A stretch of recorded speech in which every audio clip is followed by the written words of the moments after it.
With reports coming in over the weekend that every single running back is either injured, holding out, or both, we have wild shakeups to the ADP landscape. We are joined today by special guest JJ Zachariason to break it all down. This is ADP Chasing. Let's go. Pat Fryer Helmo. This is why I'm hot. Anita Handjob. Fix your sight. Jamar. Alpha play chase. Are you kidding me? Kadarius Toney? You can't handle the heat. It looks like we're finally fist boys. You're right.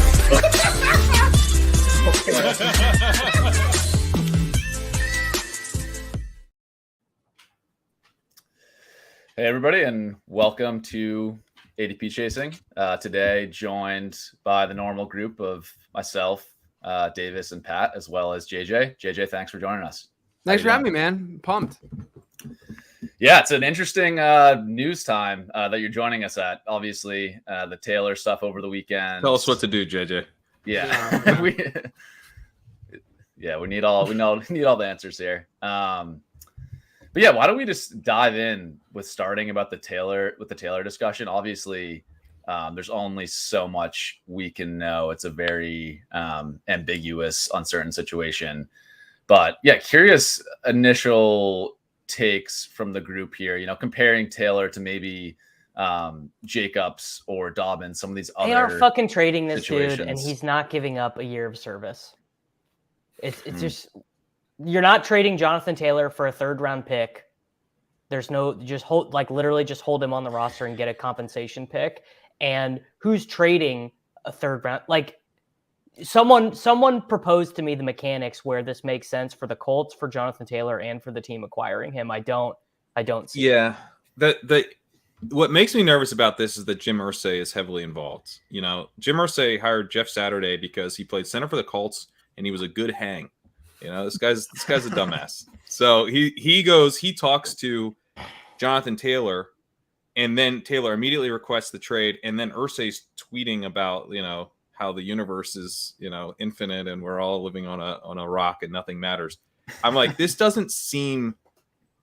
seems like way weirder than usual. And that the owner's involved, I don't like that. Like the Jacobs situation, I've been buying Jacobs in the late 3rd. I haven't really had a ton of concern about doing that. I'm going to draft Taylor in the 3rd, but I'm going to feel worse about it, I think. Yeah. JJ, any thoughts? I feel fine about it. Yeah, what do you think, JJ? I feel like we've basically just been gobbling a bunch of players in the middle of the 3rd round, and they just all kind of cluster there, and we're just sure, at that point where that firewall hits, where you start to get into the DK Metcalf range, and you could very easily make arguments for thousands of guys. It's easy to go that direction. I think to Pat's point of a Jacobs, of a Taylor. I don't really we've seen history. I do think that there's some differences this season than previous seasons, just given the fact that running backs are essentially unionizing, or at least trying to form something to this coalition to fight against the CBA and whatnot. But there's really nothing that they can do at the moment, in the short term. Maybe there's a longer term play that they can deal with, in future seasons. But I just think that they're sort of stuck. And when you're stuck like that, and you do have to accrue seasons contractually to be able to finally get out of the situation that you're in, you're sort of forced, right? We saw that with Saquon. We've seen that with running backs for the last 5 years in the league. This isn't the whole running back holdout stuff is not anything new. I think that it's just becoming more frequent because we've seen teams buy into the narrative a little bit more that they just aren't that valuable. And so I think that we're going to see him play. I think if there's anything that we should be questioning or digging into a little bit more, it's just there's a lot of conflicting reports about what this back issue is and stuff. And what these, is there something physically going on with Jonathan Taylor? I think we're all obviously siding and saying they're just being ignorant about this, or they're just trying to hold this over his head and have leverage and such from a contract standpoint to get him to play. But we just don't know what exactly is going on, right? We don't have four. Didn't he tweet about his back, saying basically it's he said it was fine, but the fact that the team is saying that he failed a physical because of the back, and now there's it's not a random, it's not this Yeah. small town reporter just saying something and just throwing something out on Twitter. These are like big forces at play. It's the player himself and then like the team itself, right? And so like I don't think there's actually a team is threatening basically to take away a year of his service. That's time. what it is, right? They're saying we'll sit you on the NFI for a year. Correct. You know, Correct. Yeah. That's what makes me nervous about this. Like that would be super stupid for them to do, but like, I'm pretty sure. But it's Jim Irsay. Yeah, Jim Irsay is just an agent of chaos. I think the problem with that though too is that if you put a guy on the list and then you take him off for whatever reason, right? You can't put him back on. Is that how? And then they wouldn't. I think that might be. Right. Yeah, and so I mean that could be misinformation. So sorry to anyone who's listening. But if that's the case, then obviously they need to play that properly. Like their play, because if they have this kumbaya moment for a short period of time and all of a sudden they don't, then they're gonna have to pay him anyway. So moving parts. I think that the bottom line though is that I'm still cool with that like firewall area, in the third round where all these guys just kind of keep falling to and where things just become a lot more ambiguous in drafts.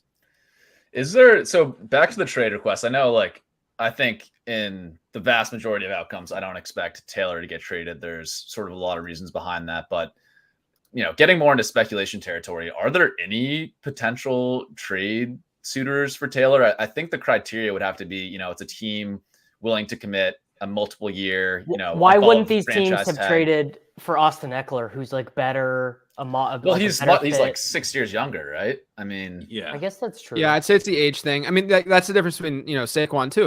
There's still some sort of gap there, and but I don't like the only player that we've really seen this go down with in the last handful of years is basically since the Le'Veon deal has been CMC, and we know that CMC is a completely different type of back and player than what you're even getting from Jonathan Taylor. Like the bottom line is, like from a real football perspective, rushing is replaceable, like generally replaceable. Like the way that a guy runs the football is far, far more replaceable than how a guy can line up and play receiver and such, which is why there's going to be a team or two. We always see like one team pop up and the 49ers popped up and they went after Christian McCaffrey. You only need one team, sure.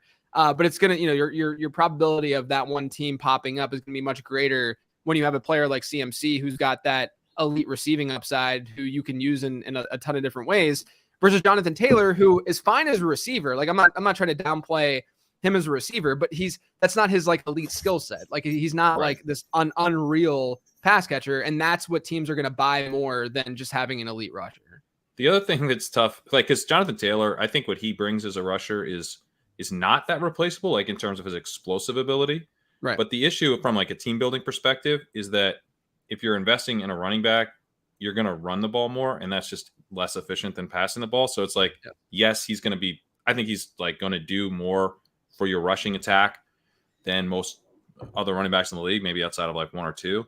But then if you go with a ground and pound, you're worse off than if you never got him in the first place. So to be fair, by replaceable too, I mean like that, right? I mean the fact that like you could have one of the worst quarterbacks in football per drop back match what you're going to see from one of the best running backs in football from like an EPA perspective, right? And so like that's what I mean by the replaceable thing is that there's no reason to like heavily invest in that unless it's just really not a lot of reason to do something like that.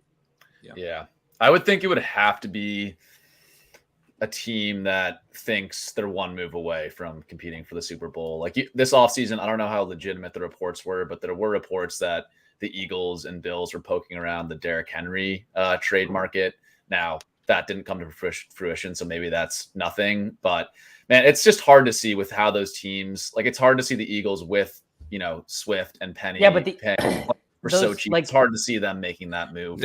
Penny gives you what JT gives you from the explosiveness. It's just really that he's not nearly as reliable, but like they're paying him nothing. So yeah, maybe like if an injury goes down on one of those teams, I could be talked into it more. But as it stands, I think I'm with you guys that I just don't really see the trade market for JT.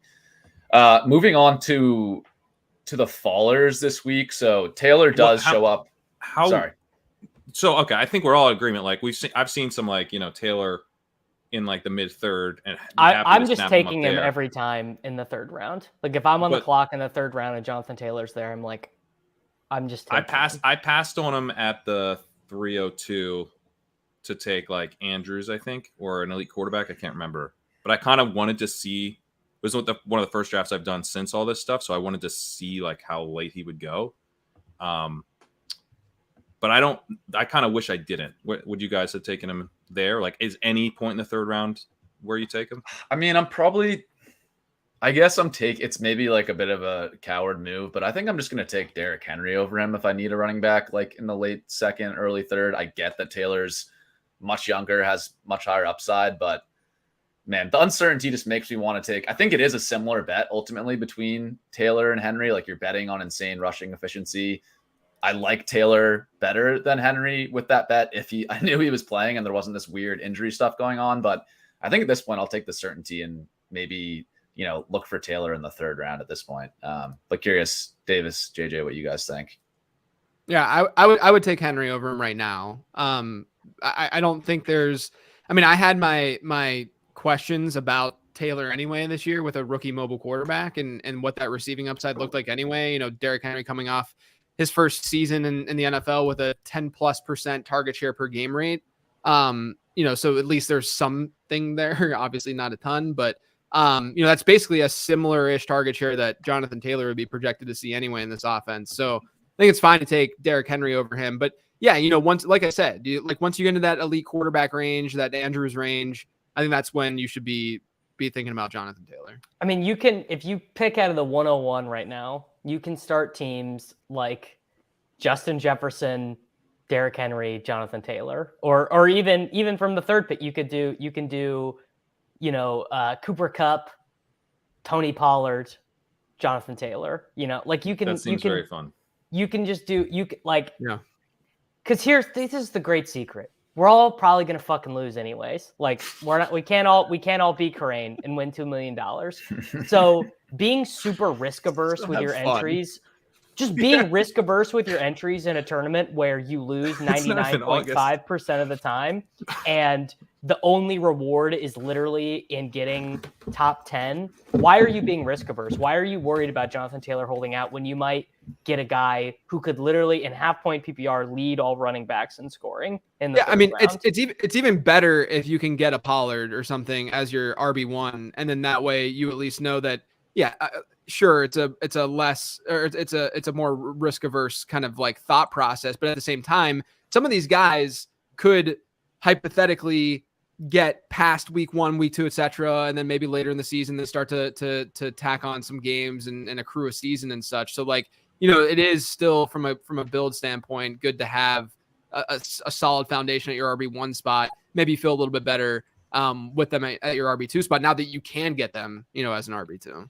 And also, an example I always come to is like Javonte Williams last year, who was like a total 0 where he was taken, had a 5% advance rate. Jonathan Taylor at the 101, you passed over like every other good player in fantasy. He had an 8% advance rate while having like a bad injury marred season. You can still advance teams if you're nailing other picks inside those builds. Obviously you shouldn't target guys who you think are bad. That's like the opposite of what we're doing, but being so hyper risk averse, it's so funny. All these discussions about basketball are like, oh, you need ceiling, you need 35 points in week 17. And then the second you get a guy who is maybe the favorite to lead the NFL in rushing attempts in the third round, and people are like, I'm not that interested because of X, Y, and Z, I would just reframe that.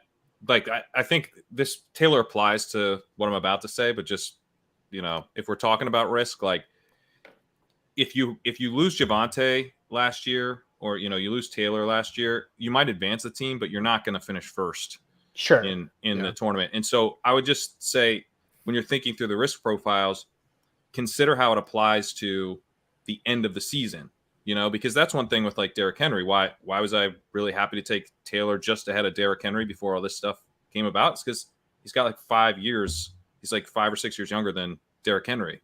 That I think is a meaningful thing to think through when we're looking at who's going to score points on December 31st. And so then Taylor, Breece Hall, these guys that are now looking very risky, even Josh Jacobs, right? Like if he were to miss some games, it'd all be early season stuff. So all of this risk really applies primarily to the early season. And I think that's one reason to keep wading into it. Yeah.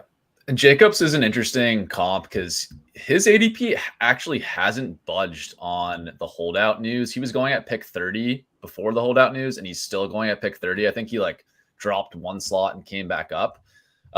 So I think, and I put out a poll on Twitter this morning, or actually last night, about who people are more concerned with in terms of missing games. And the public is way more concerned with Jonathan Taylor missing games than Jacobs. I think it was like, 70% to 30%.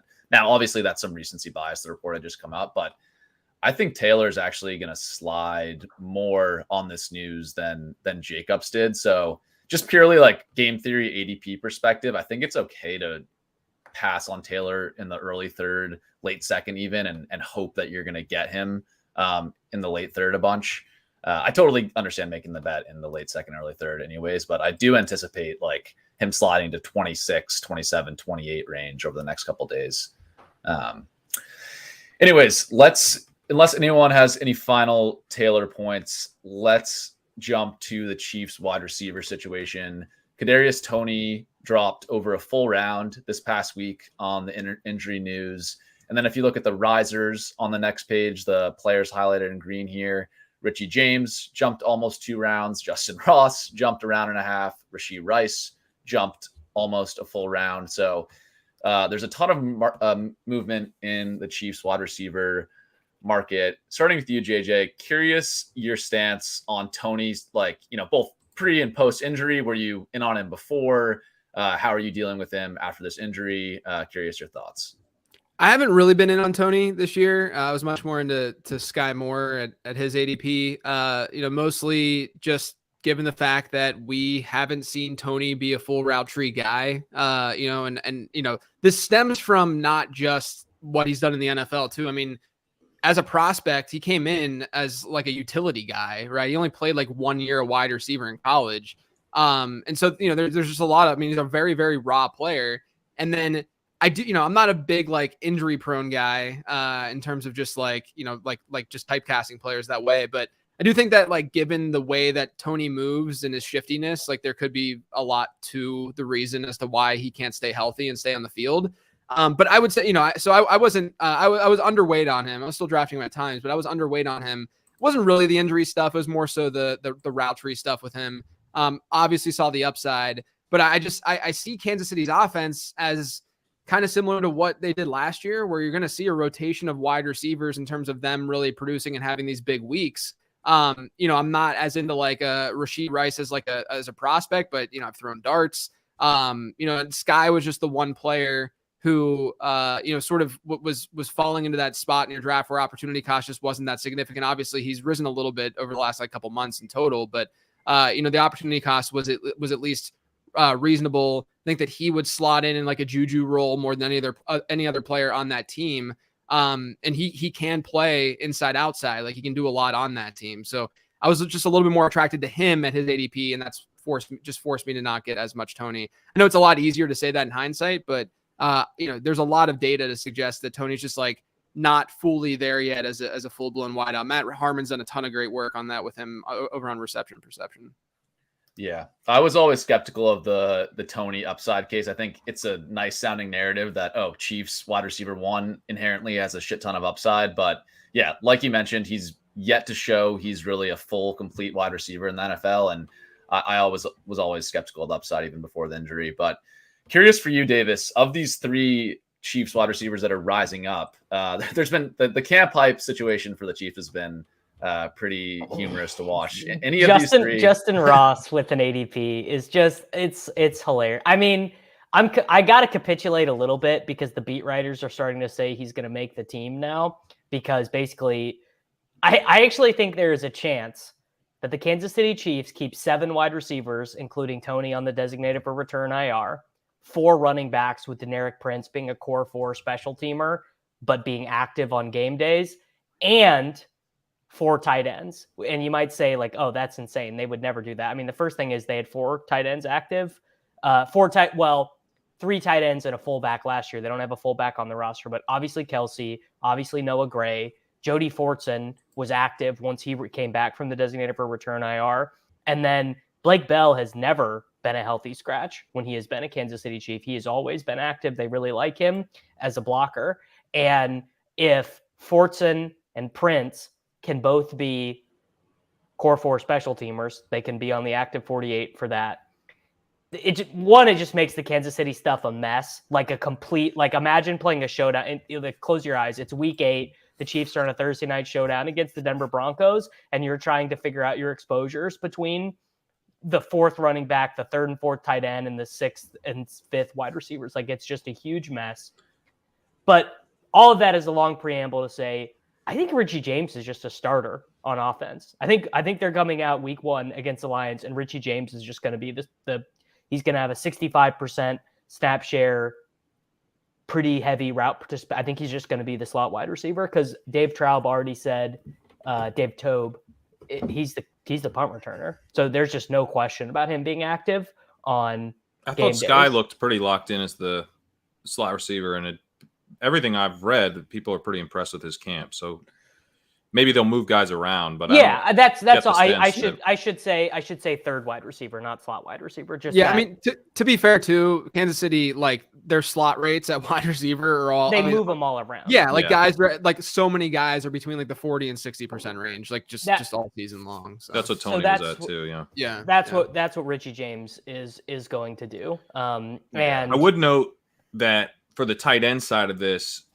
who knows if it'll mean they're gonna get cut or anything, but the Athletic had, I think it was Nate Taylor, had a it was Nate Taylor from the Athletic had whose stock is rising and whose stock is falling article, and Blake Bell and Jody Fortson were on the stock falling, with him wondering if Bell could end up losing his roster spot. And so maybe that is a way that they get to the extra wide receivers and running backs. It would maybe be Blake Bell versus Justin Ross. Well, right? there's exactly, and it looks like I think I'm ready to bet on Justin Ross for that spot. They just do not shut the fuck up about him. Like the official Chiefs Twitter account tweets about him like twice a day.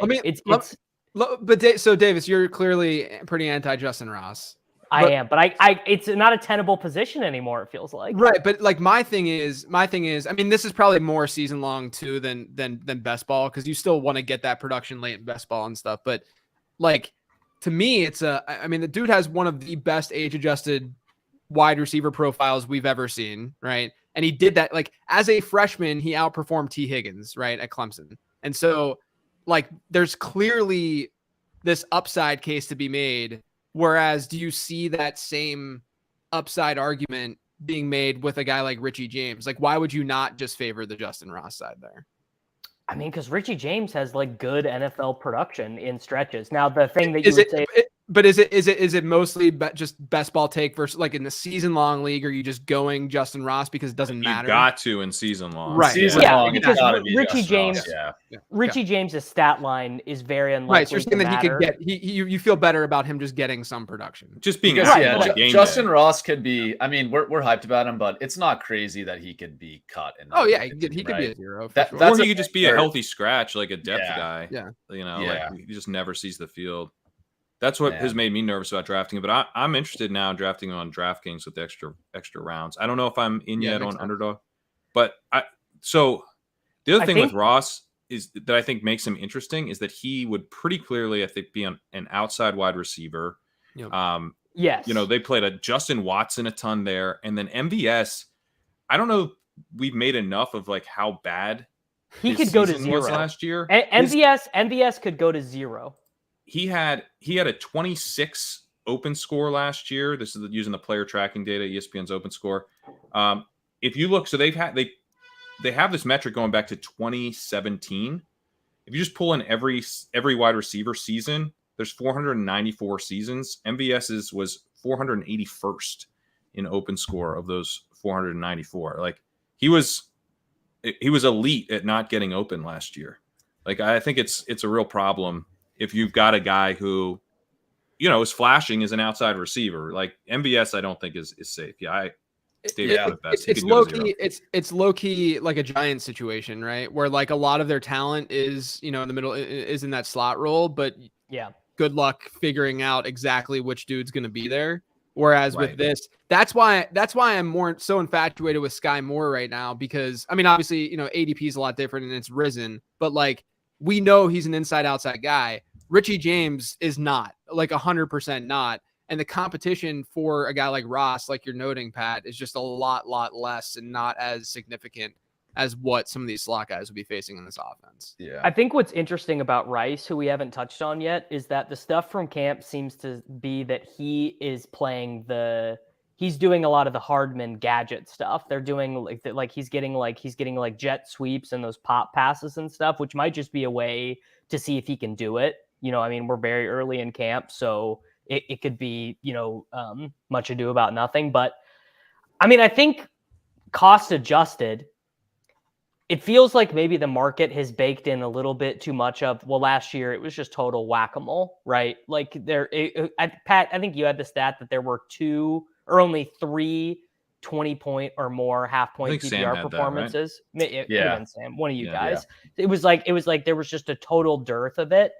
But I think that that's a little bit of like our pattern finding brains, just being like, oh, well, that happened last year. So that means that Skyy can't break out, Rice can't be useful. Like if your base case should just be a guy running routes with Patrick Mahomes probably has a chance of being pretty viable for fantasy football. Like that, I think that should be the baseline. Also, like Juju had some usable weeks last year, and like I think Juju's done. Yeah. So I think in some ways, like he kind of proved that there is meat on the bone here just by having a couple of those games, and then he got the concussion. MVS fizzled out. MVS is awful, and he had 107 yards and a touchdown in the AFC Conference Championship game. And like as Crane, as you were highlighting, would it really be that surprising if the team just decides like you're done, you're done, like we're done playing you? Last year, if you look starting in week 10, Justin Watson in that week. Prior to week 10 last year, he never had more than 30% of snaps. He was playing very much limited role. In week 10 last year, Justin Watson got to 73% of snaps. And then from week 10 to the Super Bowl, Justin Watson outsnapped MVS in more games than MVS outsnapped Justin Watson. So they kind of did that last year in some ways. Like Justin Watson played ahead of MVS for a huge stretch of the season. So I wouldn't be surprised if MVS becomes the guy that's just only on the field for clear out routes, like 25% route rate. I think that's definitely possible, but yeah, it's like who is playing on the outside if that's happening? It's probably Justin Watson, maybe a little bit of Skyy Moore, Justin Ross as well. Like, man, MVS is also not protected by his contract. He could be cut. He won't be cut this year, but he saves $12 million if cut after this year. So he will be cut. So it's it's just for this year. If they end up phasing him out at the end of the year with the idea that we're definitely cutting this guy now, I mean, that would be pretty natural move for them to make. Maybe this is a cop out, but I've been struggling with the Chiefs wide receivers. I think my approach is going to be to get exposure to them in redraft and still get some in best ball, but more so load up on redraft because I am very conscious of dead roster spots in best ball, and this is like a landmine of dead roster spots looking at this team. But in redraft, like just once I get to like the 14th, 15th round in redraft, maybe even earlier, I'm considering some of these guys because I do think there are these like ceiling outcomes where you can lock in a Richie James, a Justin Ross, even a Rashee Rice into your starting lineup every week in redraft. But man, in best ball, it's like it's so challenging because of the quantity of these guys, and somebody has to be like an absolute loser. So it's a tough situation. I think more. I'm still drafting more, even though his price is rising. I'm starting to get a little uncomfortable. If he goes into like the mid 8th, I think I'm out. But you can still get him late 8th or early 9th. Toney, I am starting to take a little bit now because he's falling into like the 95 plus range, and at that price, if it's my wide receiver 5 or I've taken him as my wide receiver 6 on wide receiver heavy builds, I'm like, I can just sneak you in, and like Toney can give you spike weeks in the playoffs. Like he definitely can do that, provided he plays enough runs enough routes. 5 routes, 4 touchdowns, maybe. Yeah, but I'm doing that correlated. I'm doing that if I have Mahomes or bring back on Cincinnati stuff. But I think, he's starting to get close to like Jameson Williams, and like he's not guaranteed to miss 6 games. He could only miss 1 game or no games. Or no games. I'm skeptical that it's no games, but it's possible. So he is in a range now where I think the upside. I was completely out before because I was like, yes, there's upside from here, but there's so much downside, and now it's starting to feel a little bit more balanced.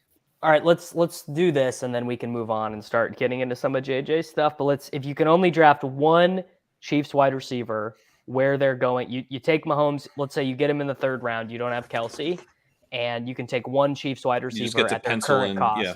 You get to pencil them in. I would rank them in order: James, Skyy, Rice, Ross would be the way I would order them. James doesn't have the ceiling, but I feel extremely comfortable he's going to be active for all 17 games, and I'm not burning a 8th or 9th round pick on him. I'd probably go Rice, then Skyy, then don't really want the rest much, to be honest. I think I'm Skyy, then Toney. Yeah, I can just get Toney in the That's where I think I am now too. I didn't only when you can get him past 100, it's pretty. It's all baked in at that point. Skyy, though, I agree with Pat. Like Skyy to me is still in an area of the draft where like you don't feel that great about what's going on around them, and there now you got like the Charbonnet stuff going on, and that's a guy that that you might look at in that range, in that area. Charbonnet. Yeah. And it's so just brutal. And it's just like I still feel like he's in sort of a dead part of the draft where I'm okay going that direction. But if he does rise a little bit more, then I'd be out. Yeah. All right. Let's we could talk about the Chiefs wide receivers all day. Let's move to talking about JJ's ranking. So JJ puts together an awesome draft guide. Highly recommend everyone checks it out. It's at lateround.com, the late round draft guide. He puts together rankings for redraft for half PPR. So that's what these rankings are that we're going to be showing. So obviously some nuances, redraft versus best ball. But what I've shown here is JJ's ranking, which is the green bar, versus underdog ADP. So these are all players that JJ is much higher on than ADP.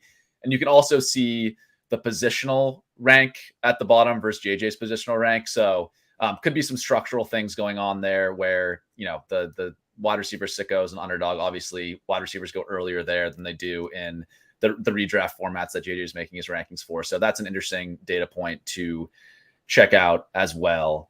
So I wanted to start here with talking about Tyler Lockett. JJ is 8 wide receiver spots above underdog consensus on Tyler Lockett and almost a full round above an ADP. Now, looking through your guide, JJ, I know you're also high on JSN. So just curious in how you're playing Seattle pass catchers as a whole this year. And then, Lockett specifically as a guy that you like above ADP. Yeah. So, it's funny, the difference in ADP stuff, because my draft guide is obviously catered towards season long players, right? And a lot of season long players are going to look at things like Fantasy Pros, expert consensus and whatnot. So a lot of my players with target and avoid stuff is focused on that expert consensus ranking, those expert consensus rankings. And it's hilarious because I'm so wide receiver heavy compared to those. And then I overlay it over underdog. Oh my God. People are sick. But yeah, so yeah, I mean, there's a balance here because obviously season long is just a little bit different and whatnot. But, I'm still very, very wide receiver heavy compared to the typical analyst market. With Lockett itself, yeah, I like JSN. I think DK Metcalf might be maybe a little bit overvalued just from a season long market perspective.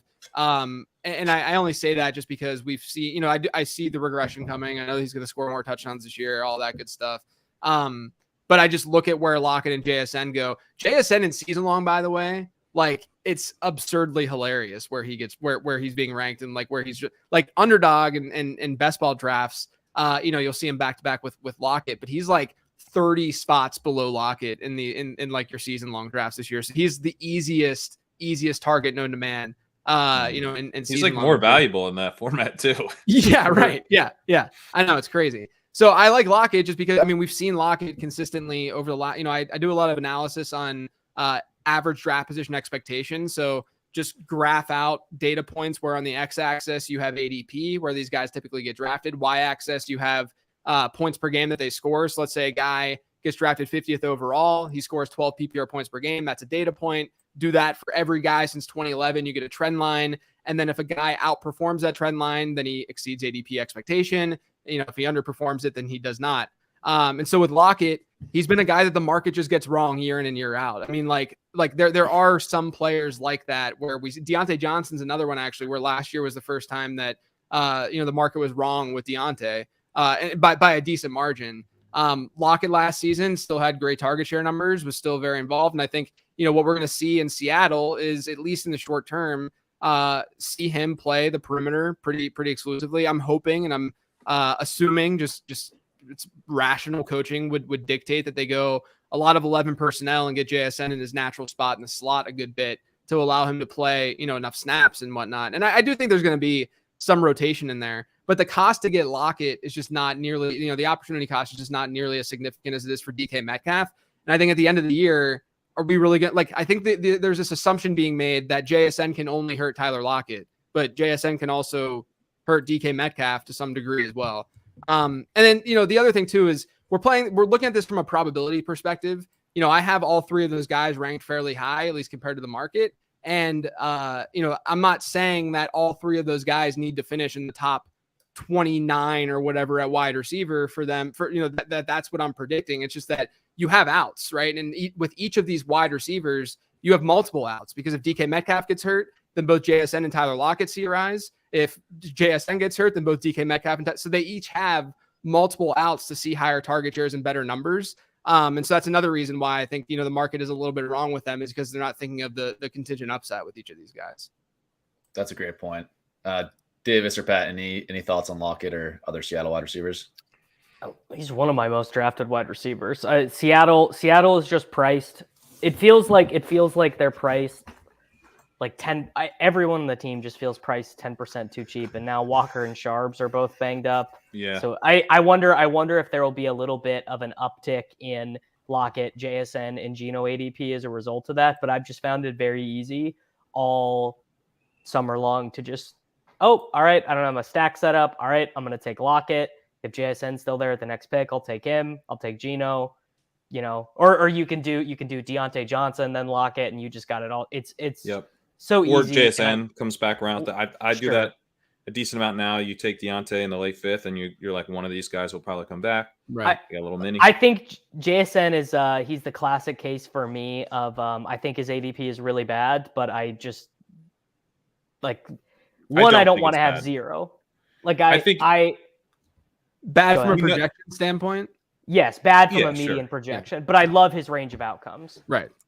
Plus, like, if he didn't do anything for, the first 6 weeks of the season and then, crush down the stretch or whatever, that like he would be worth like, I don't know, like a second round pick. Like it doesn't like, so he just has such a high late season ceiling, I think, that I want to be really overweight on JSN, which I am. I also really like Lockett though. I don't like Metcalf. I think the kind of uneasiness that you have about Metcalf, JJ, I like really have, especially because he's like in a tier situation where I'm like, I want to be in on these elite quarterbacks. I want to be in on Mark Andrews. I want to be in on the running back murky situations like that. There's so many talented running backs in the third round. I'm like, I have to take DK Metcalf right now. Like I'll just take Lockett and JSN, potentially both or one later. So I'm very underweight DK, which makes me a little nervous, but I don't really see like how I fix that, because it's just like, right.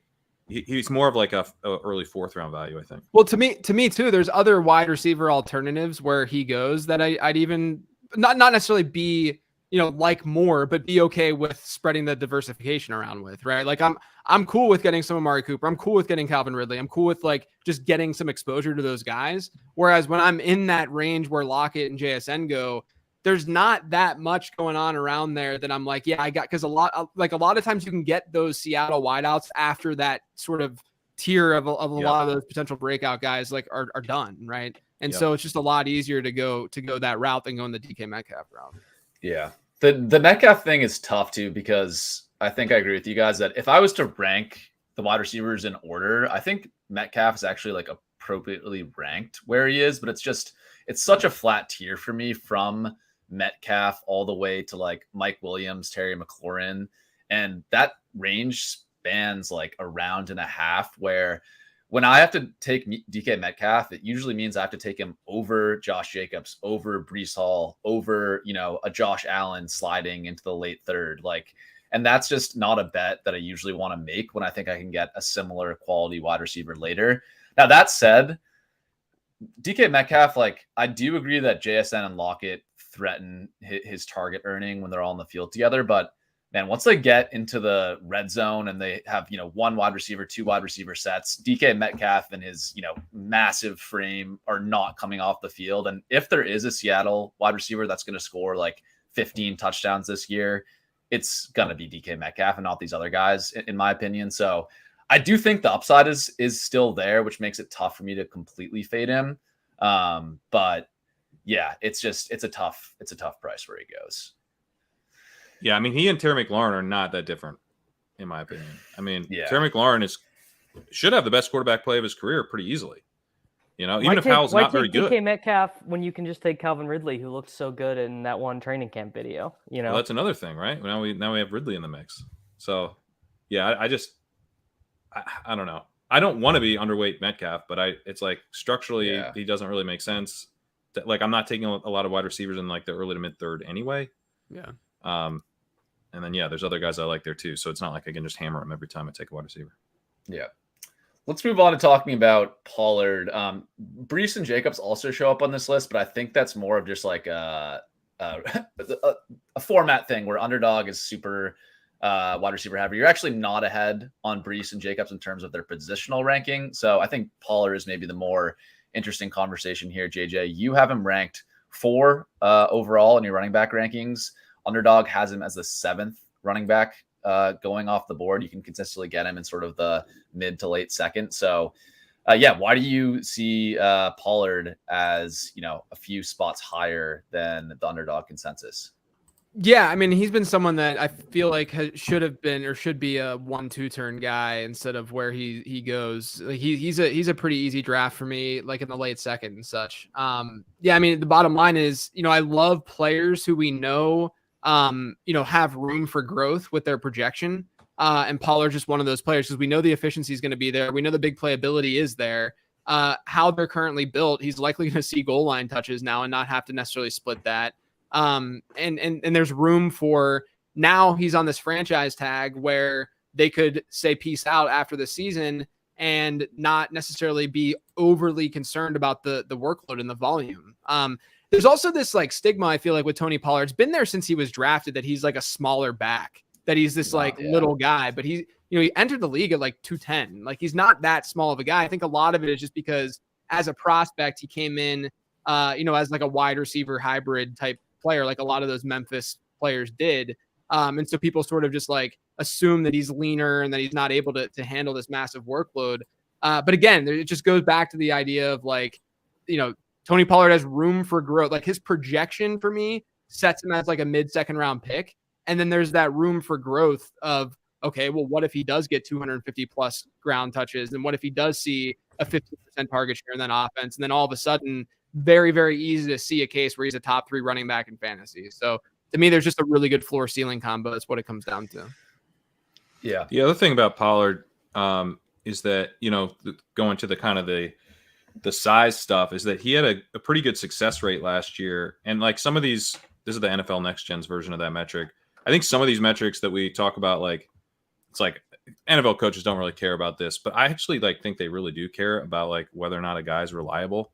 And Pollard is a reliable rusher. He's an explosive rusher, but he's a reliable rusher, which I think should really help him, consolidate some of the short yardage stuff if they don't re-sign Zeke, which has been kind of the thing at the back of my mind of is there a chance that I'm going to get 3rd round Pollard because they re-signed Zeke?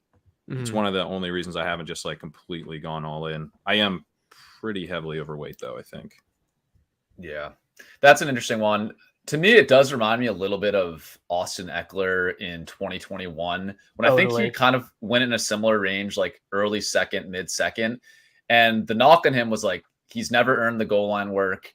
He's not going to earn it now. But then you looked at his running back depth chart in Los Angeles, and it was like Justin Jackson, Josh Kelly, Larry Roundtree. Like there was nobody there to take that role. And I think given they don't re-sign Zeke, it's the same situation in Dallas. Like, are they going to give the goal line role to Ronald Jones, who's been really unreliable his whole career? Are they going to give it to Deuce Vaughn, who's 160 pounds? Are they going to give it to Malik Davis, a UDFA? Like, I there's think nobody Malik Davis. there. I think Malik Davis is actually going to get a lot of touches, but I mean, the Cowboys had 500, I believe 569 running back rush attempts last year. Like, and Brian Schottenheimer is not going to want to run the ball any less. Now they might be a little bit less successful on offense because Kellen Moore is not there. But vast majority of this season's, to me, suggests 300 plus touches for Pollard. He scored. I mean, Pollard obviously, and JJ's done a lot of work on this, but Pollard is he's a distance scorer. I mean, a lot of his prior career touchdowns came from 20 plus yards out. Now, can you count on that? Can you say, oh, Pollard's absolutely going to do that? No, but I would suggest he'll beat whatever the league expect. Like I would guess, Right. And Mike Clay does the touchdown stuff, like the touchdown estimation, whatever his, this is how many touchdowns he should have scored based on the down and distance of his carries. He will beat that this year. I feel like really good about that. And in a scenario where they do decide like, okay, Pollard, you're having this crazy season, let's give you the goal line work. Pollard is one of the few players going outside of the first round who I think could be the highest scoring skill position player if things break his way. Like, I think he's that good. I think his role has the potential to be that good. He also has a massive weekly ceiling because of that ability to score from far out. And if he has a goal, if he pairs that with a goal line role, then you could be talking about 4 or 5 touchdowns. That's sort of the Kamara, right? Yeah. Good. Yeah. Good. That's a great comparison, I think, Pat. I mean, he did what he did last year, basically playing like a 40% to 50% snap share the entire season. Like, and he was still the RB8, RB9 or something. I was going to say he was the running back aide getting Kenneth Gainwell snaps or whatever. That's the thing. If they bring someone in, it's not the priority is not nearly as similar as it's been with Zeke with that contract, being on that team, being Jerry Jones's guy. It took so long for us to even see what happened last year and the shift to occur. Like, I think that if they sign a Zeke or a Fournette, what have you, the attachment to those guys is not going to be nearly the same as what it's been over the last handful of years. Yeah, to be clear, the only reason that concerns me at all is just from a closing line value perspective. And if they sign Fournette or Zeke, I'll probably end up with a higher. I'm at 12%. I'll probably be even higher if they do sign someone, because I'll be able to just. Total sense. Yeah, but I think I'm actually going to get a little bit more aggressive either way. I think he's my most drafted running back. As I like that pick. He's up there. He's up there for me. So I think I'm at like 18 or 19. It does feel like I'd rather be there. Yeah, a small loss, big win that you can get in the late second round is a pretty nice selection. It's a great way to describe him. Yeah. Let's move on here to a couple players JJ's below consensus on. We're looking at just the first 6 rounds here. The first thing I want to talk about, JJ, is your stance on the 49ers. Both Kittle and Debo show up on this list. And I think if I expanded it to 10 players here, Ayuk actually shows up on this list as a guy you're below consensus on. So, curious just how you're playing the 49ers. And, I think people would push back and say, Shanahan offenses are always super efficient. They always deliver a lot of spike weeks for these players. I don't want to be underweight on them. So what is sort of your counter argument to those concerns? I think it's more fair in a best ball environment. And I've been, I'm still getting exposure to all of them, except, I don't have a ton to Kittle, which is a little bit scary because we obviously know that he's capable of what he's capable of on a weekly basis. Right. My thing with the 49ers in general is, of course, I understand the upside argument, etc. I feel like not enough people are talking about how good they were with Brock Purdy last year. And when I say that, people are like, yeah, okay, well, Brock Purdy's going to play this year, so let's just keep it rolling. But there's a lot of regression that could easily hit. They averaged 3.83 touchdowns per game last year in the regular season when Purdy took over. That's sixth best in the NFL since 2011 when you look at season long numbers for teams. So if you were to assume that this 49ers team is going to maintain what they were doing last year with Brock Purdy, you're essentially assuming that they're going to be a top 6, top 7 offense of the last decade plus, which I don't think is the right sort of projection to make. And I think there's a lot to argue that there's a far easier argument to say that they're not going to come close to that. And I think a lot of what's happening in the market is sort of, based off of that. And then, I'm certainly not a too many mouths to feed type analyst where people using that argument. But I do think in the case of the 49ers, it's kind of true. I mean, you have elite talent at every position. CMC is going to command easily a 15+% target share. Brandon Ayuk could be really special. Debo, obviously being Debo, and George Kittle's done that throughout his career. They're all talented players, and talent is what's driving that target share. But the too many mouths to feed argument is valid. If you had a team with Tyreek Hill, Justin Jefferson, and every single good wide receiver on the planet, someone's not going to have a big target share on that team.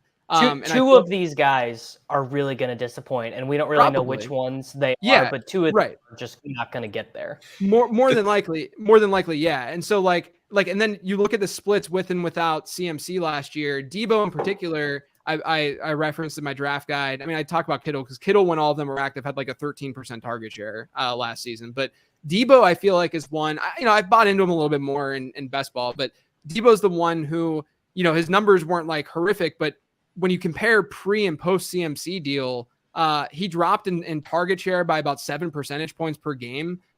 He was cruising the front half of last year in terms of market share. He saw a decrease. And so if you're going to see a decrease on the market share level, but then at the team level, you also see regression hitting that team, like I said, with a 3.83 touchdowns per game, that combines and really has a bigger effect in total of how a projection of a player really looks. And so that's why the rankings show what they show. But I do, I'm still getting exposure to these guys because, of course, I recognize that weekly, output could be big for any of them. To me, the offensive concerns, I think, are way bigger than the mouths to feed concerns, especially for best ball, right? The mouths to feed concern they're all so good that it's going to be annoying for managed leagues, but correct. Yeah.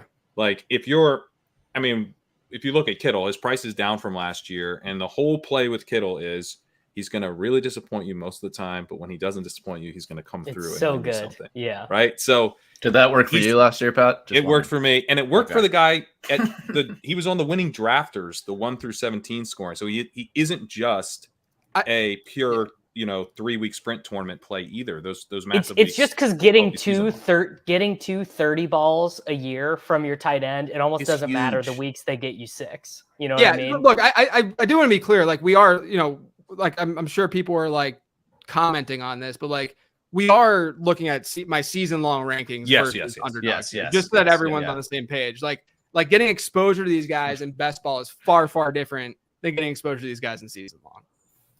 100%. Yeah, I think, and Kittle, I think, is a great example of that because it's like in a season long league, if you need to win your league, whereas in best ball, you can be like, well, I won't win my leagues very often, but like when I do, so he's much more of a kind of portfolio play because he can just absolutely blow up in the fantasy playoffs, even if you win your league at a slightly lower rate with him, which I think is probably what you're signing up for, even at the reduced price with Kittle.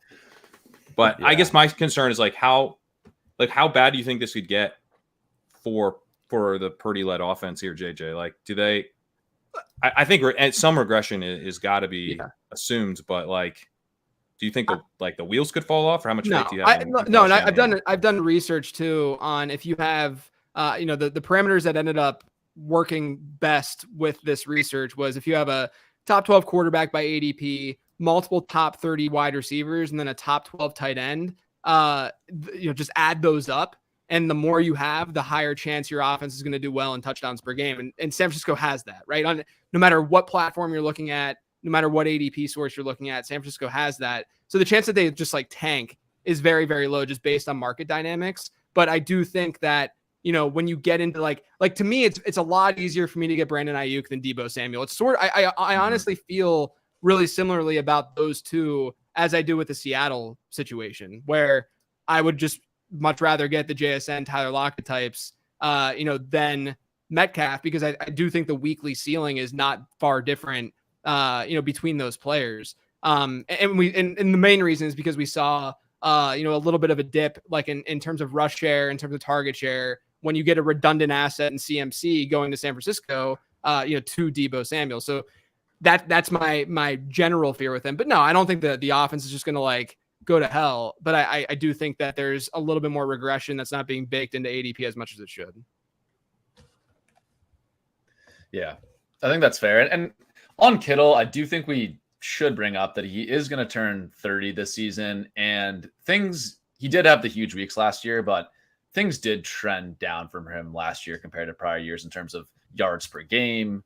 And you can attribute that obviously to the too many mouths to feed thing as well. And I do think he still has the upside, but the age model does come for everyone eventually. And I think it should be somewhat baked into his price that he's turning 30 and had a bit of a down year last year if you look at sort of season long results and on a per game basis. But another one I want to talk about here is Miles Sanders. I think he's been controversial. I think a lot of people have pegged him as the face of the running back dead zone this year. Yeah, Davis, let's hear from you first. What's your Miles Sanders take? It's like a bad offense. They're probably not going to play him. Like, I mean, could this be like old takes exposed 6 months from now after he gets 310 carries or whatever? Sure. But I think it's like running back who I don't think is that good. I certainly don't think he's like Pollard skill level or whatever. An offense I'm not that interested in, that I kind of think is going to struggle with a non-guarantee to get like the passing down work, because Chuba Hubbard could do that. So it's just or like Raheem Blackshear, who they keep talking about. Or Raheem Blackshear, sure. Or Laviska Shenault. Or the constant drumbeat of Laviska Shenault. He's been playing running back, yeah. Yeah, I mean, it's like whatever. I feel like he probably no one even says this anymore because fantasy is so different now, especially on Underdog. But like he's like kind of the classic trap back where he's like gonna miss out on a lot of the good touches, I think. Yeah, JJ. Well, he should get the goal line work, right? I mean, if he doesn't get the goal line work, my God, like he's locked for that, right? Yeah, I think he's a lock for that. But my argument is like, why is he going like 2 rounds ahead of some of these other? Like, why does he go 2 rounds ahead of Rachaad White, for instance? To me, it doesn't make that much sense. Very similar. Yeah. Like, well, to me, I'd rather have White straight up over Miles Sanders right now. But regardless of that sort of spicy take, like the bottom line is he's like Miles Sanders is being drafted where he's being drafted right now based on projected volume. That is literally what creates a dead zone running back, is that we're drafting him not based off of talent. We're drafting him based off of this projected volume. Situationally, not great. I mean, I referenced the ADP expectation stuff earlier. I look at players who exceed ADP expectation by 3 or more points per game and then 6 or more points per game. This is PPR, not half PPR, but it's still the same sort of vibe. And so the guys who exceed by 3 or more PPR points per game, I call them moderate breakouts. And then the guys who exceed by 6 or more PPR points per game, they're true breakouts. Since 2011, in the single digit rounds, we have not seen a single running back who's been associated with a rookie quarterback become a true breakout. So at the very least, chances are Miles Sanders is not going to burn you, right? Maybe he plays above expectation. Maybe he's a decent enough bet and he exceeds ADP expectation, but I don't think he's going to be a player that like severely burns you. And then the player himself has been really, really bad since his rookie year on a per target or on a yards per route run basis as a receiver. And I know a lot of people are referencing the Frank Reich stuff, saying that, Miles Sanders is going to catch 50 balls. He's going to do what he did as a rookie again here in Carolina. But then on the other side, there's Deuce Staley, who this offseason was quoted saying that he likes committees because playing running back is like being in a quote car wreck. So like there are definitely differing forces at play here. Of course, Frank Reich's the head coach and he might have more say, but I don't really buy into that sort of coaching narrative stuff unless there's some more substance behind it. And with Miles Sanders, there's just not that much data that suggests that he's a really good receiver. Also, Chuba Hubbard was really good last year. Like his A lot rushing better, stuff yeah. was Yeah. very similar to Deontay Foreman's, and Foreman was looking great last year. So I think he might have like legitimate competition. And Hubbard can also play as a receiver, and then the Blackshear stuff. So what you said about him not burning you, I think is so important, because when we're already starting to feel this, right? With like, oh no, wait, maybe there's already some landmines that we've all stepped on in some serious ways, and it's a reminder of like how much we're going to be wrong about. And to the point that there's really only going to be a couple guys in every round that you actually wanted to take in a big way. And being overweight those guys as much as humanly possible is so important. If Sanders, because if he's not going to burn you, that means he's not one of those guys in the vast majority of outcomes. So why would you want to take him unless he's way behind ADP? So you're like, at least I have him at one of the cheapest prices in a tournament, or he's your running back one as you pushed it with your build, and you're gonna scoop all of his points even if he doesn't crush. Like I think you should be very selective about when you're taking Miles Sanders, because he really just doesn't have that ceiling, I think. Yeah, I am only taking Sanders. Like maybe I'm a little less like ideological than you guys, but if Sanders falls like 10 picks past ADP, I'm taking him just because I believe in sort of the portfolio approach and getting some exposure. But I agree with you that it's in very specific situations. And I think to bury you have to have Bryce Young be like him and be like immediately an elite quarterback in the NFL, or, top 10. Right. And that seems like an unlikely parlay to hit, that Bryce Young is immediately really good in this offensive environment with the pass catchers they have. And Sanders, he doesn't have any receivers. Like, how's he going to do that? Yeah, that's the odds thing. Are not high. The odds are not high. It's a very unlikely parlay that Sanders returns to his, rookie year receiving form, and Bryce Young is immediately awesome. Like, I think that's how you get buried, and that seems pretty unlikely. Bryce Young can be awesome and not have an awesome rookie season. Like, that's exactly the situation isn't great. That's probably like the favorite thing. Right. Yeah, that would probably be the is that like what happens with most guys. Yeah. So I'm totally with all of that. Yeah. Let's move on here. We talked about Rachaad White. This, I think, JJ, based on your difference versus ADP, is probably your hottest take in the entire draft guide here. You have Rachaad White, I think, ranked at 49th overall. He's being drafted closer to pick 80 in Underdog right now. Curious what the case is for Rachaad White and how you see it. I think people would push back and say, you would a projected volume case is Sam Sherman would push back. I have a whole chart I'm pushing back on it. So anyways, let's hear the pro your chart you put together. Yeah. I've been very vocally out on Rachaad White, so I wanna hear your case for him, JJ.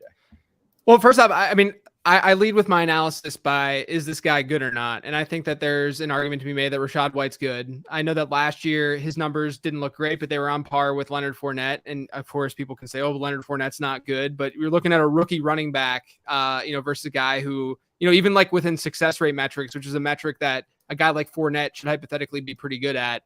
They were in line and on par with one another. I liked Rachaad White coming out. He comped really well for me to David Johnson. And ironically, you have Bruce Arians in that front office, and that's who drafted David Johnson. So I think he saw a little bit of him there. The thing that I also like about White is we know he's a pass catcher. Like, we know that that's part of his profile. Last season, like 7.5%, 8% target share in that offense with Leonard Fournette. The game that Fournette didn't play in last year, Rachaad White got to like a 20% target. He had an absurd target share in that game. I think it was over 20%. And then he ended up scoring 20 PPR points in that game also. So we know that, when Fournette wasn't there, he was seeing a lot of work seeing a lot of work through the air. And when you're looking at middle round running backs like this, I know that you're dividing it up by round 7 to round 12. In my guide, I defined middle round guys as round 6 to round 9. Typically, offensive situation is sort of embedded already into ADP with these guys. So you don't have to be overly concerned about that when looking at these guys exceeding ADP expectations. So that's good, because obviously we have some question marks about the Bucs offense this year. But then on top of that, if you look at players in that range who see a 10% target share or better, their hit rates are pretty incredible. So I have 17 running backs in this cluster that in this group that White's being projected at right now. This is based on like Fantasy Pros expert consensus rankings and stuff and where he's listed there, but it's not totally unlike where he's listed in positional ranks on a place like Underdog. But there have been 17 of them since 2011 who have been ranked in this area who ended up seeing a 10% target share. And I think we feel pretty confident that Rachaad White would be able to see that in this offense. 13 of those 17 ended up exceeding ADP expectation, and 9 of the 17 were moderate breakouts. Like I said, 3 or more PPR points per game above ADP expectation. So essentially, if you believe that Rachaad White is going to see a double-digit percentage target share in this offense, which I think is a fairly easy case to make, just given his profile. He had an unbelievable pass-catching profile in college. That was one of the reasons why people were so infatuated with him. Yeah, it was an we had elite evidence receiving profile. Yeah, and then last year, we have evidence when Fournette was out, he had like a 21% target share. I mean, there's plenty of reason to believe that he's going to be a pass catcher in that offense. That alone should make you gravitate towards him because those guys tend to hit at a pretty good rate. So, you definitely swayed me a little bit. Just back to your first point on like if you believe Rachaad White is good, I guess I'm just very skeptical of that after his rookie year. And I do agree to some extent that like running back talent is ambiguous. And looking at these stats that I'm showing here, things can change a lot year over year. Like it's not impossible that Rachaad White can get better from what these metrics show. But out of 54, I would also note that if you're going to be betting on guys to make big improvements, it's very helpful if they're a second-year player. Yes. So yeah. I should also add that, not to cut you guys off, but something else that was one of the craziest things that I discovered when doing this year's draft guide. When I was looking at middle round running backs, I was looking at previous season numbers to see how predictive they were for the middle rounds. Like other parts of your draft, it's more predictive than others, whatever. In the middle rounds, there was actually more correlation with a lower running back rush share the previous season than there for current season performance than a higher running back rush share, meaning a guy who literally has done nothing, who hasn't really proven anything. Those guys break out at a higher rate than the guys who have done something, who do have a backbone. I think a lot of that has to do with the fact that if you do have a backbone as a running back and you're still being drafted in the middle rounds, what does that say about you as a running back? It's probably that you're not that strong of a player, that talented of a player. But if it is more ambiguous, if there are more question marks, that's actually good. You should lean into that uncertainty. So sorry, I didn't mean to cut you off. Yeah, no, that totally makes sense. That's a good point.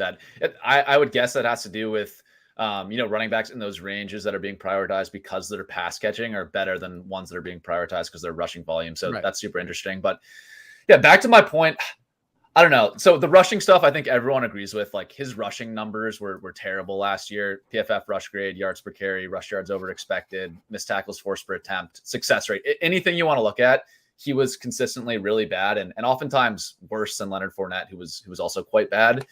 Now the receiving stuff is interesting because this one you can look at his stats from last year and I can see both sides of it. You look at just like raw volume, like total catches, target share, total receiving yards. He looks pretty good, but then when you consider that in all those metrics, he was much worse than Fournette, it starts to me to jump out as a situation where a Tom Brady on his last legs offense was just really prioritizing these dump offs to the running backs. And these guys aren't actually that talented of pass catchers. Like you look at his yards per reception, Rachaad White was 50th out of 66. You look at yards after catch per reception, he was 46th out of 66. Yards per route run, 25th out of 66, like in the middle. It just doesn't jump out as a guy that's like, wow, this looks like some amazing pass catcher. Now, I do get the college profile, but it took until his 5th year after transferring from JUCO and other schools for him to have that breakout year. So I'm just a little skeptical of the college profile as well. And I just get worried, honestly, with Rachaad White that, if we get to week 1 and their backfield is Rachaad White, Sean Tucker, Keyshawn Vaughn, and no one else, I'll capitulate and I'll draft some. But man, like if they bring in Kareem Hunt, if they bring in just anybody with a pulse, like I just don't think Rachaad White is good enough to get a dominant share of the offense. Last year, Leonard Fournette, who's a free agent and everyone is treating like he's dust, White only outsnapped Fournette in like 2 or 3 games last year down the stretch. So I don't know, man. I'm just skeptical of it. I'm starting to come around to your side, JJ, where the receiving, there's definitely some good stuff in the receiving profile, and players can just get better. Or maybe last year it was just the O-line in Tampa Bay was a disaster, like terrible situation, and he's just better than what he showed last year. But I'm just pretty skeptical of the talent, and I'm skeptical of what I win in getting like a workhorse back on the Tampa Bay Buccaneers with Baker Mayfield and Kyle Trask. To me, it's just, I still like the wide receivers better, but I see your side of the argument. To me, it's about framing, right? If you compare what he did as a rookie to what Fournette did as a rookie, and look at like yards per out run, he's 25th and Fournette's 11th, that doesn't seem great. But he had 1.12 yards per out run, which is pretty good. It's not amazing, but it's like pretty good. Well, that's the a number. context of a rookie too, right? And like, he's a rookie. Yeah. So right. I like, to me, that's like box checked. Like, sweet, I'm in on that. Fournette was at 1.27 yards per out run, which is better, but those are pretty comparable numbers to me. So the 11th versus the 25th there, to me, I'm like, well, throw that out. In fact, I kind of like what he did as a receiver. He was a better pass blocker than Fournette, which I think is important to note, that like he didn't embarrass himself as a pass blocker. He's probably going to be their trusted guy in those situations. His receiving grade was pretty good for what that's worth. The receiving side of this looks pretty locked in. I think maybe he could lose goal line touches even to like a Keyshawn Vaughn. Like something like that could definitely happen. If they bring someone in, that's definitely a concern.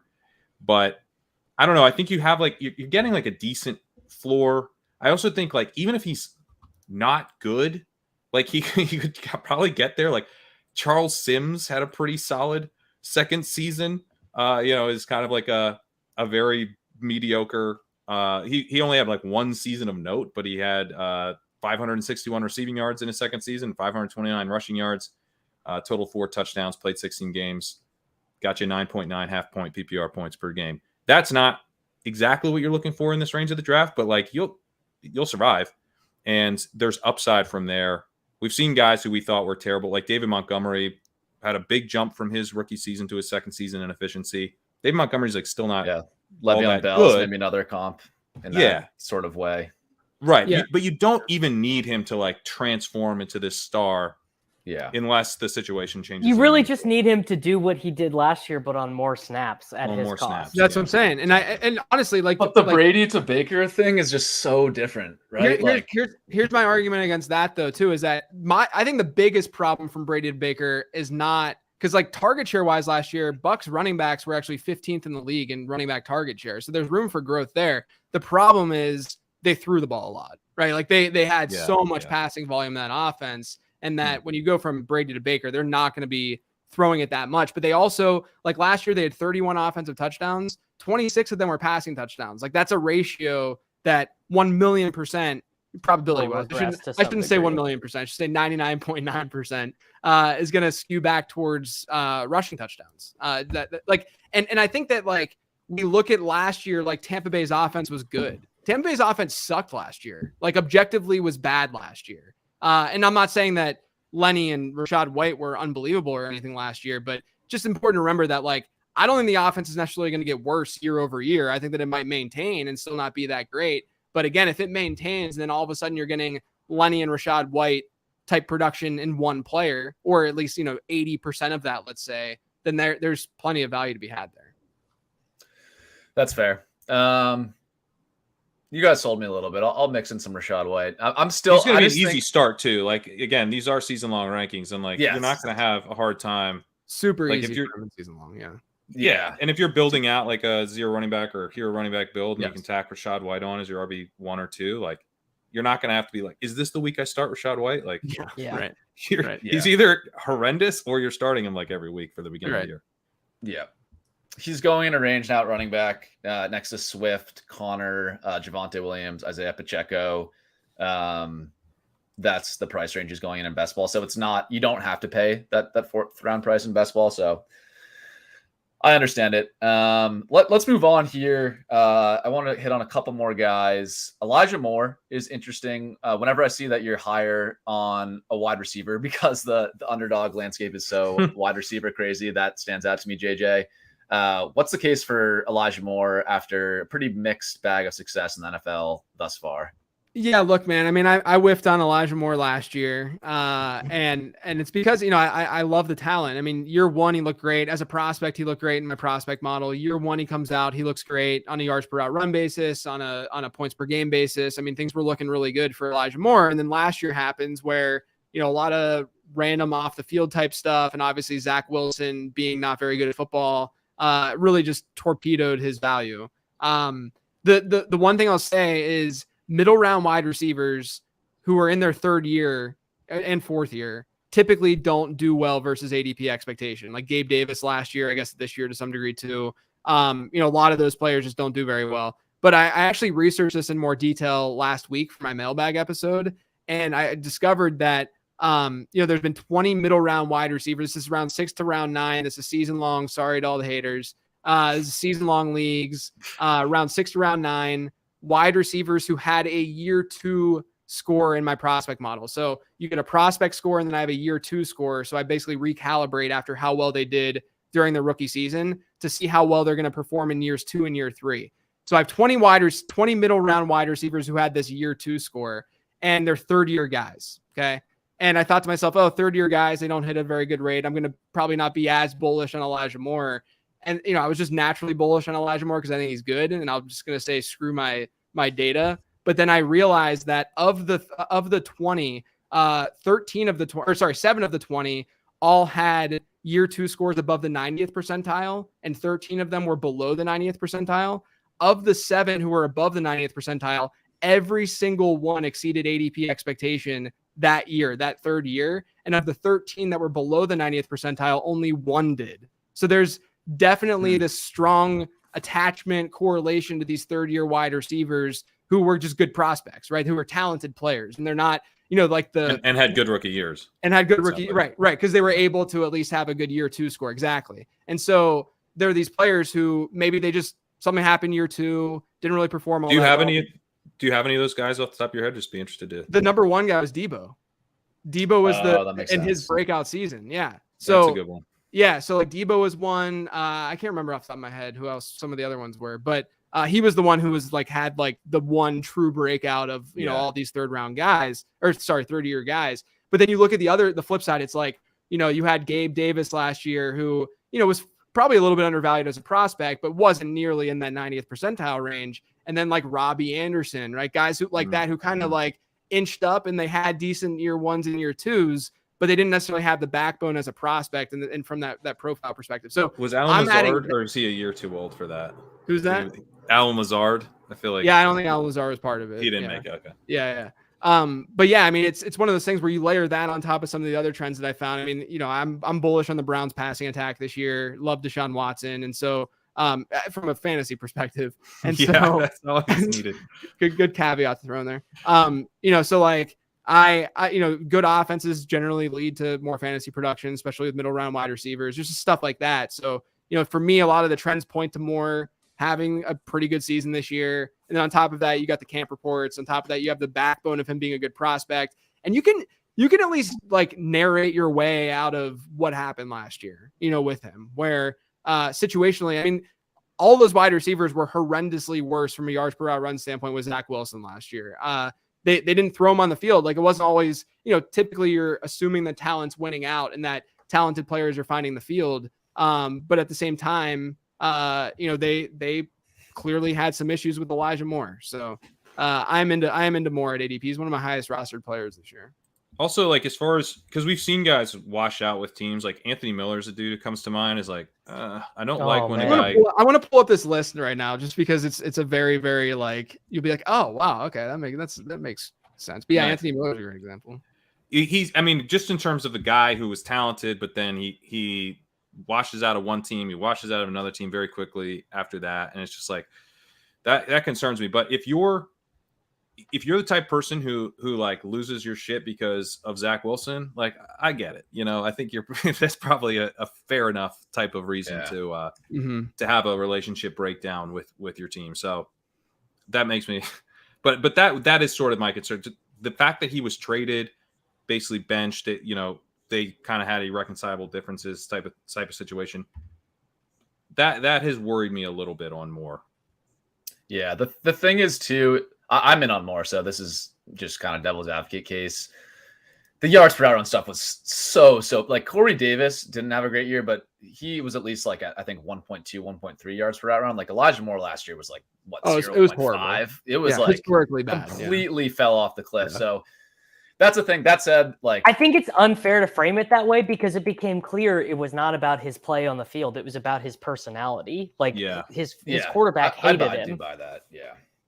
And sorry, go ahead, JJ. No, go ahead, JJ. I pulled up. So like, there's some names on this on the year 3 list, Pat. Like Charles Johnson. Remember Charles Johnson when he like sort of came from nowhere? Oh yeah. You mean starting Giants wide receiver Charles Johnson?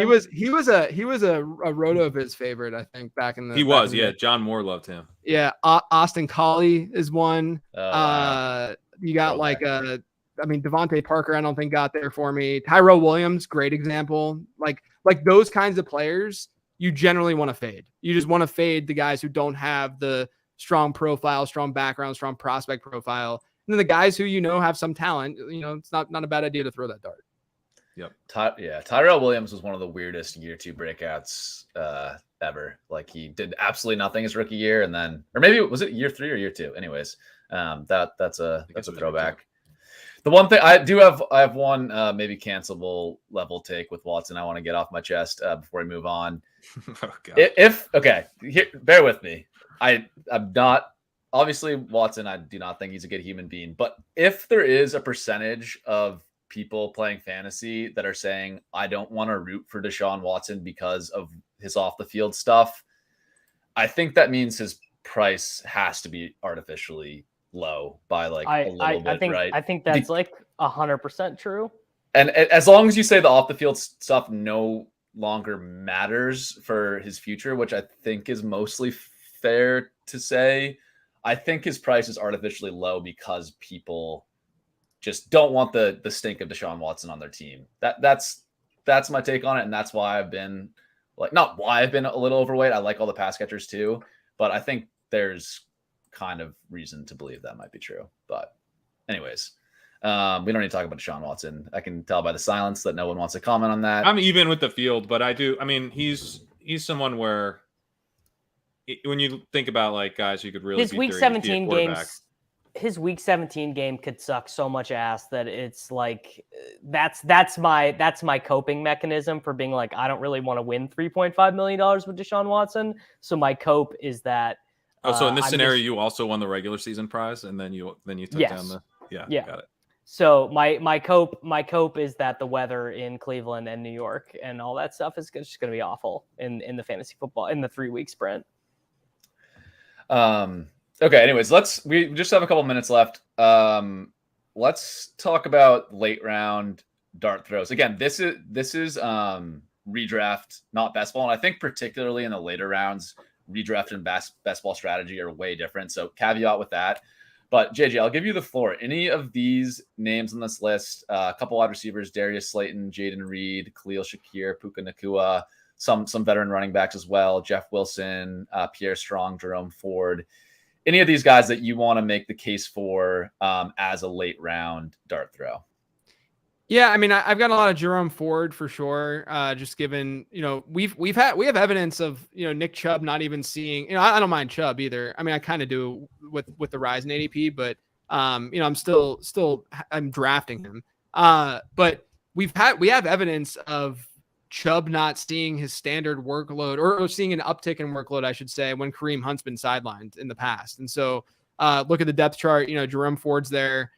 That's really the basis of the argument with Ford as a late round dart, that he could still see some work, maybe have some flex appeal. And then, if anything happens to Chubb, obviously he has the upside of like the what we saw with like Dearness Johnson and stuff in the past within that offense.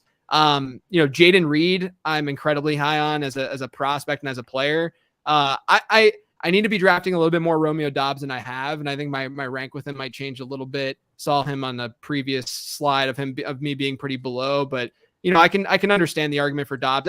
I don't see the upside with Doubs as much as I do with Reed. I've done a lot of research too with rookie wideouts, especially in the late rounds. They do really, really well in terms of sort of flipping their seasons around during the second half of the year.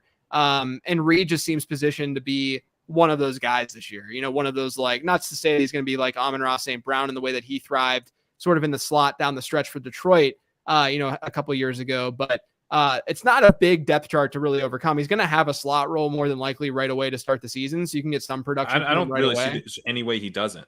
Right. I mean, who else is going to be there and unless they go super heavy. Yeah. My only concern would be if they go super heavy 12. But if they go 12 personnel, they're going to be using rookie tight ends then. So it's like, right. All right, well, I guess that's the argument, but it's not like you're getting experience there if you're going 12 instead of going with their 11 personnel. So yeah, I think Jayden Reed, I liked him a lot as a prospect. And then I think his landing spot was pretty solid. Khalil Shakir is more just a play on the offense and the potential slot role. Both Jayden Reed and Khalil Shakir are two of my highest rostered late round darts this year. Shakir, I liked a lot as a prospect. I'm going to say this and people are going to go nuts and be mad at me, but one of his comps in my model, not his top comp, but one of them was Cooper Kupp. He just had a very, very strong production profile in college, didn't go to a massive school. Obviously didn't do much his rookie season, whereas Cooper Kupp did. So I'm certainly not comping him there, but it just gives you an example of that Shakir at least is not some dud as a prospect. He had some good marks to his profile. And there's a slot role that he could hypothetically take. I know Dalton Kincaid's there, and they're going to mix things up more than likely in the slot. But there's also a chance that he plays on the outside and the perimeter a little bit over Gabe Davis at times. So I do like Shakir just given the offensive environment and the player that he is. But him and Jayden Reed are two of the guys on this list that I've been going after a lot. My concern with Shakir is more about that we might see some Deontay Hardy, we might see some Trent Sherfield. Because Hardy, yeah. How about this? Well, this is my last thing to add. Deontay Hardy is the second highest paid Bills wide receiver this year. He got paid money. I understand all that. When Hines went down, they talked about him maybe taking over like some of the gadgety stuff they were going to do with Hines, and he's a kick returner, so I think he's active game day. Mm-hmm. Yeah, I mean, I don't kicks and punts. I think Shakir is great, and especially in redraft, where if he fails, you can cut him. I think Shakir is like an awesome, Right. I agree. I still think, but here, I mean, I don't think Khalil Shakir's like job is in jeopardy or anything on the squad right now. And they've seemed to be relatively high on him as a talent throughout, and the other thing with I feel similarly to the Chiefs, and this is more subjective, but I feel like the Bills and Chiefs are both teams that might slow play their wide receiver talent a little bit, as we saw with Gabe Davis. And so that's another reason why, Shakir maybe not getting as much run as we expected year one is just more of a team philosophy thing, more than anything else. So I just am betting on, from a talent perspective, I think he is the most talented, hypothetical slot number 3 guy on that team. And I mean, to that rookie philosophy, point, the guy that really would concern you here is Dalton Kincaid playing sort of slot wide receiver. We don't have another hour to dedicate to the Kincaid discourse. Yeah. But I do, if they're not going to pass out of 12 is their primary pass set. They're just not. Yeah. There aren't. Maybe 25% of the time, which would be high for the NFL right now.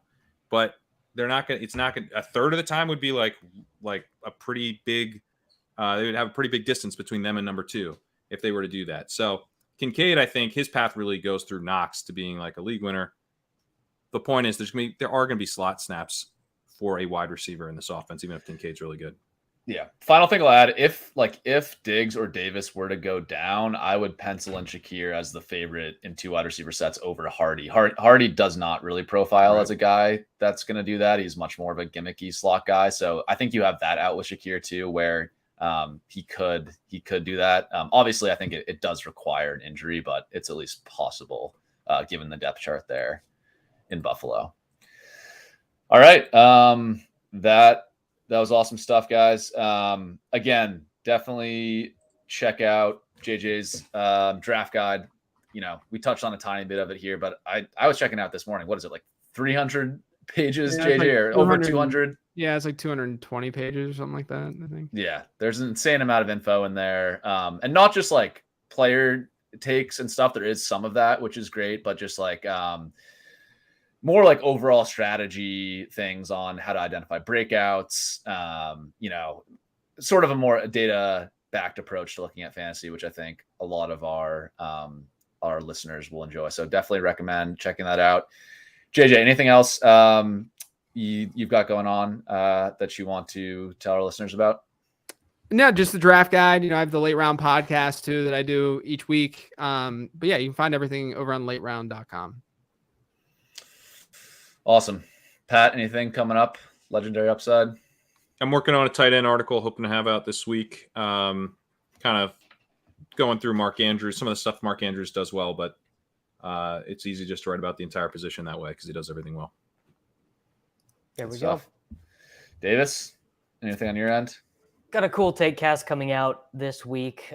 People will like it. They like the episodes where we talk to people from the DFS world and Sports Grid Fantasy Football Podcast, and every day on Sports Grid TV. You guys can watch it for free on the website, or if you've got I don't know, if you're in an airport bar, it's always on. People send me pictures like, why are you on my TV right now?